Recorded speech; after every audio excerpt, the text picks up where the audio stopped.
Gothenburg में आयोजित की जा रही है। एक ऐसा शहर जो इनोवेशन के साथ साथ यूरोप की मैन्युफैक्चरिंग स्पिरिट का एक जीवंत प्रतीक है। Friends, European round table for industry जैसे प्रतिष्ठित मंच को संबोधित करना मेरे लिए सम्मान की बात है। आप में से कुछ मित्रों से मेरी पहले मुलाकात हुई है, कुछ से आज पहली बार मिल रहा हूं, लेकिन एक बात निश्चित है, आप सभी किसी न किसी रूप में भारत से जुड़े हुए हैं। किसी की मैन्युफैक्चरिंग भारत में है, किसी का R&D भारत में है, किसी का टैलेंट बेस भारत में है, किसी की सप्लाई चेन भारत से जुड़ी है और कोई भारत में बड़ा इन्वेस्टमेंट कर रहा है। आज यह बैठक इस साझेदारी को और मजबूत करने का अवसर है। फ्रेंड्स, आज भारत और यूरोप के संबंध एक नए टर्निंग पॉइंट पर है। सरकारों के स्तर पर हमने एक एम्बिशियस और स्ट्रेटेजिक एजेंडा तय किया है।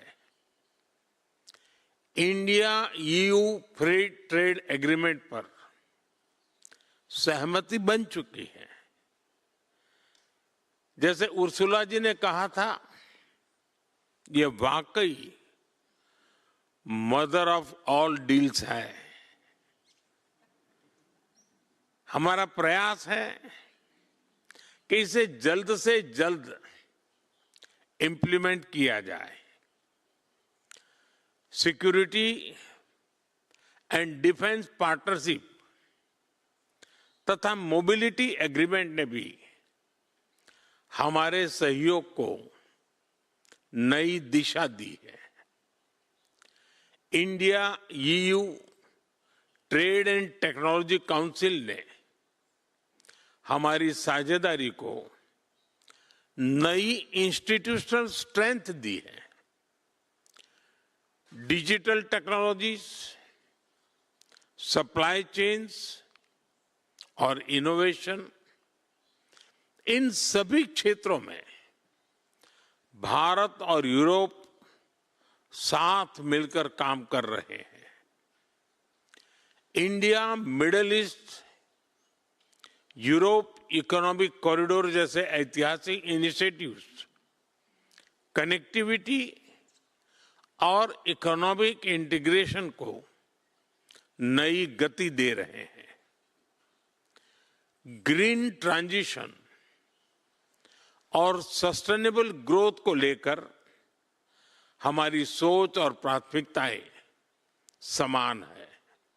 यानी बिग पिक्चर देखें तो हमारे बीच गहरा पॉलिटिकल, इकोनॉमिक और स्ट्रेटेजिक कन्वर्जेंस है।